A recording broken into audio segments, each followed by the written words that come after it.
एक मुख्यमंत्री जिसकी एक बात ने, जिसके एक नारे ने पूरे देश में भूचाल ला दिया है, उत्तर प्रदेश के मुख्यमंत्री योगी आदित्यनाथ। नैरेटिव पूरी तरह से कंट्रोल में आ गया है और उसके रिएक्शन में अखिलेश यादव कह रहे हैं जुड़ेंगे तो जीतेंगे। हालांकि पहले खुद ही बोल गए थे कि हमारा पीडीए भी नहीं बटेगा कटेगा। अब पीडीए कह के तो आपने पहले ही बांटा हुआ है। मुलायम सिंह यादव MOI समीकरण पे मुसलमान यादव बटा हुआ था।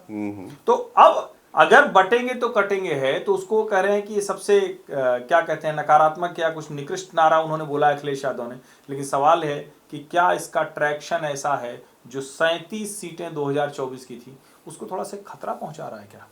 नहीं, देखिए, इस नारे ने कम से कम एक जो बज क्रिएट करनी होती है हर्षवर्धन वो तो किया है, वो काम तो किया है। ये काम योगी आदित्यनाथ ने कर दिया और मुझे लगता है कि योगी आदित्यनाथ आज की तारीख में हर वो काम कर रहे हैं जो मुख्यमंत्री रहते हुए प्रधानमंत्री तब नरेंद्र मोदी गुजरात में करते थे।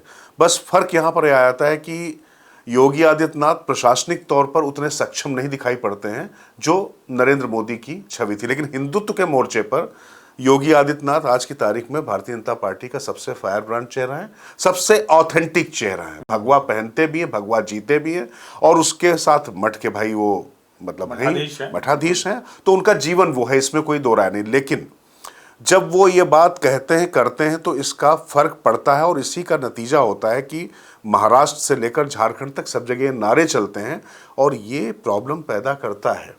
खास तौर से वो वर्ग जो संविधान के नैरेटिव पे और जो टिकटों के वितरण से नाराज होकर जो एक चीजें बनी थी भारतीय जनता पार्टी के खिलाफ, जिसका फायदा अखिलेश ने उठाया था, उस पर इस बार वो प्रहार कर रहा है। क्योंकि देखिए, जैसे ही सीटें 37 भले आ गई समाजवादी पार्टी की, लेकिन उसके बाद जो कौन से लोग सड़कों पर ज्यादा दिखाई पड़ने लगे, इसका काउंटर रिएक्शन वहां होना शुरू हो चुका है।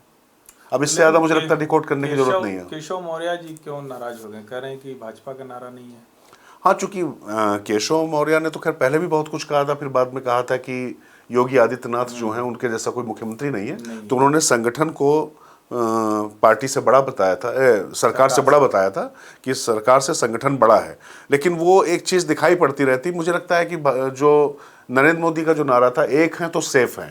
अच्छा, ये सेफ नारा भी है, इसमें चूंकि कटने का कोई शब्द नहीं है, तो एक है तो सेफ है। प्रधानमंत्री नरेंद्र मोदी ने जो कह दिया है तो हाथी के पांव में सबका पांव, तो अब वही ऑफिशियल लाइन मान लीजिए। नहीं, वो ठीक है, लेकिन मतलब ये कहने की आवश्यकता थी क्या केशव प्रसाद मौर्य को कि ये पार्टी का नारा नहीं? क्योंकि बटेंगे तो कटेंगे पे नरेंद्र मोदी, उन्होंने योगी आदित्यनाथ ने ये भी कहा था बटेंगे तो कटेंगे, एक है तो नेक है, बिल्कुल। और यही बात वो भी कह रहे हैं, एक है तो सेफ है, तो एक ही ध्वनि आ रही है। राष्ट्रीय स्वयंसेवक संघ के सर कार्यवाह दत्तात्रेय होसवाले, उन्होंने बाकायदा मथुरा में इसको कहा और उन्होंने दूसरी तरह से कहा कि जब जब भाई बटे तो आई विपद, महान भाई छूटे, उसकी व्याख्या कर दे, पूरा सब कहा। तो सवाल ये कि इसके बावजूद केशव प्रसाद मौर्य को ये कहने की मतलब इस वक्त उनको क्या कहने की आवश्यकता पड़ गई होगी या क्या उनके मन में आया होगा? नहीं, मुझे लगता है कि केशव प्रसाद मौर्य की अपनी कुछ महत्वाकांक्षाएं हैं, वो किसी से छिपी नहीं हुई हैं। 2017 में जब सरकार बनी थी तो सबसे स्वाभाविक और सबसे नैसर्गिक उम्मीदवार वही मुख्यमंत्री पद के थे। उसके बाद से पिछला जो कार्यकाल था उसमें लगभग उनकी पैरेलल चीज़ें चलती रही, कद कम से कम उनका काफ़ी चलता रहा, लेकिन 2022 के बाद से वो चीज़ें सब समाप्त हो चुकी हैं। उसके बीच बीच में केशव प्रसाद मौर्य बोलते रहते, तो मुझे लगता है कि ये कहीं ना कहीं इसमें उनका क्षोभ भी ज़्यादा है और उसमें मुझे हताशा का भाव ही ज़्यादा लगा।